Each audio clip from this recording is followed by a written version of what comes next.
Welcome to the ProcessPro video training series. In this video, we're going to take a look at the customer profile. Let's start by building a fresh profile. We recommend starting in the search contacts bar up here. What this is going to do is before you build a new profile, it's going to let you see if that customer is already in the database.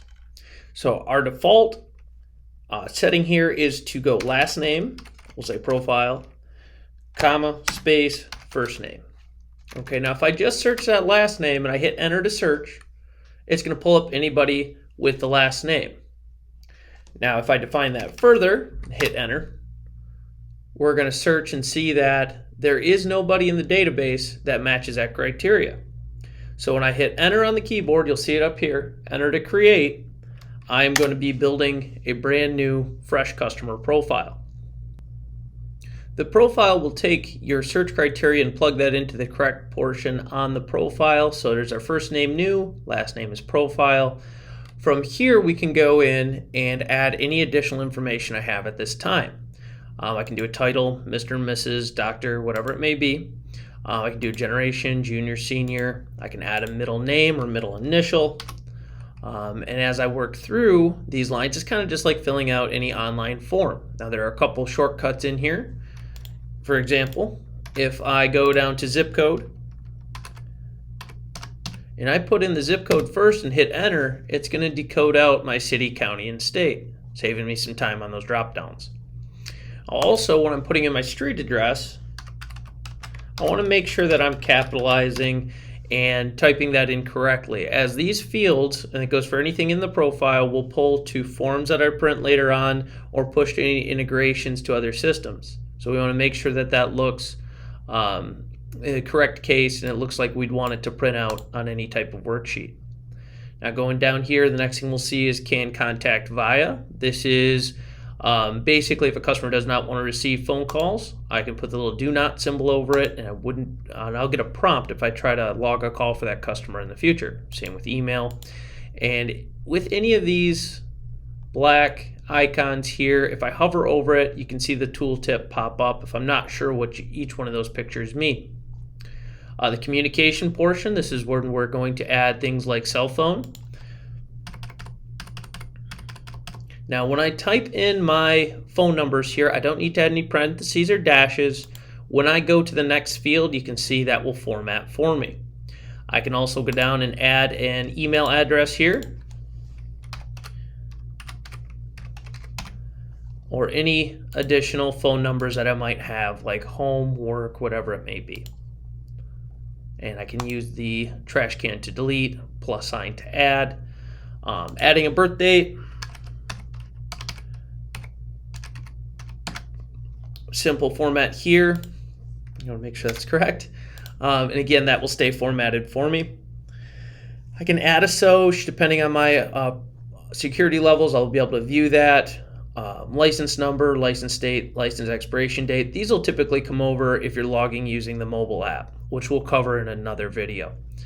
So once I have the information added here and I'm happy with what I have, before I get over into opportunity or relationship or start looking at anything else, I'm going to go up here and hit save. You notice the exclamation point icon up here. That means there's new data to be saved. So I'm going to simply click here. And you'll notice the profile goes to its normal form here. Typically, we're editing one thing at a time, not all of them, like when we're creating. So if I want to edit the name, I click on name, can make any of my changes, then I would hit the save button. The other portion of the customer profile is opportunity. This is where we can add wanted vehicle, trade, adjust the prospect status. We can see who that customer is assigned to, and then view the source, which would be like their advertising source, how that customer came in. Relationships, we can tie this customer's profile to another related person in the database here. So I could go say friend and use my search just like I did from the main screen by hitting enter. I can double click and now that relationship is saved. We'll have more on that in another video as well.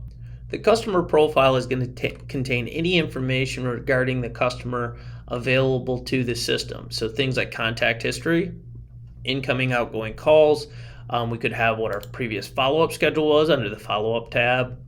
Appointments, any booked, held, no-show appointments would show down here in a list view, as well as currently owned or previously owned vehicles. We can see past sales history, service history that comes over typically from the DMS, all down here using these tabs.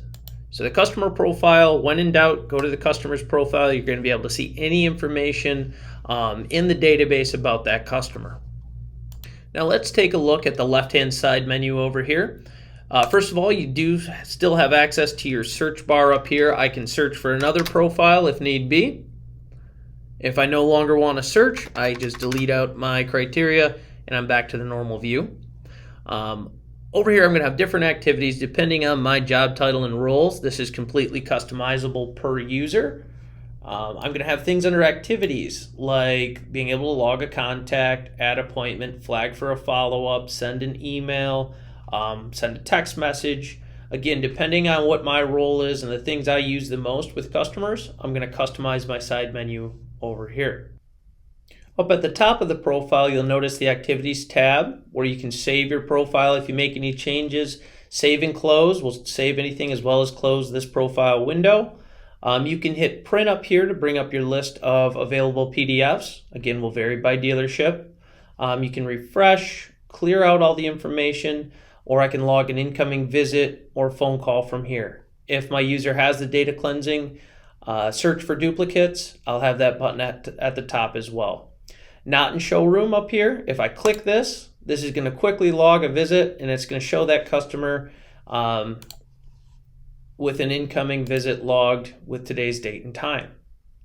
When I'm done with this profile, I don't need to do anything else here. If I don't have the exclamation point here over save, I'm free to go ahead and hit the X and get back to my home screen.